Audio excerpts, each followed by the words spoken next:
పెద్దపల్లి జిల్లా రామగుండం కార్పొరేషన్లోని 50వ డివిజన్లో ఎమ్మెల్యే మక్ఖన్ సింగ్ రాజ్ ఠాకూర్ 6.50 లక్షల కోట్ల రూపాయల విలువైన పలు అభివృద్ధి పనులకు శంకుస్థాపన చేశారు. ప్రస్తుతం డిఎంఎఫ్టీ అలాగే 14-15 ఫైనాన్స్ నిధుల కింద 6.5 కోట్ల రూపాయల వ్యయంతో అన్ని డివిజన్లు సమానంగా అభివృద్ధి పనులు శ్రీకారం చుట్టామని ఎమ్మెల్యే అన్నారు. గత ప్రభుత్వాలు నిధులు దోపిడీ చేశామని ఎద్దేవా చేశారు. ఇప్పుడున్న కాంగ్రెస్ ప్రభుత్వం ప్రజలకు అన్ని విధాలుగా చేయూతను అందిస్తుందని పేర్కొన్నారు. తప్ప ఎవరు కడుపులో తలకాయ పెట్టా నాకు 1x800 కావాలి.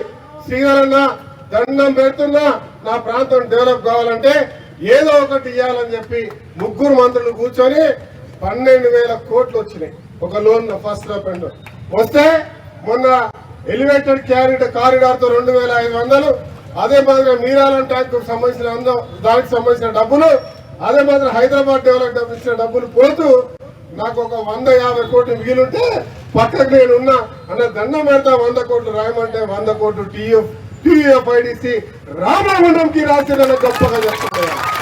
అది మేము తెచ్చినటువంటి ప్రయత్నం. మొన్న కూడా చెప్తా ఉండు, పాతయే మళ్ళా తెచ్చిండట అంటే, పాత ఎవరైతే అంటుండో ఒక్కసారి చరిత్ర తెలుసుకోవాలి. చరిత్ర లోపలికి వెళ్ళి చూడండి, అధికారుల దగ్గరికి పోయి పాత అనదే లేదా ఉంటే కదా ఇయడానికి మొత్తం కుండ నాకిపోయారు. నేడి గడ్డ అని, ఆ గడ్డ అని, ఈ గడ్డ అని ఆడలకు సంబంధించిన పైసలు కూడా నాకిపోయారు. ఉద్యోగాలు ఇచ్చే పరిస్థితి లేదు. ఇలా కొనుగోలకు జీతాలు ఇచ్చే పరిస్థితి లేకుండా పోయిన చరిత్ర గత ప్రభుత్వం చేసి పెట్టింది. ఒక్క రూపాయి లేకుండా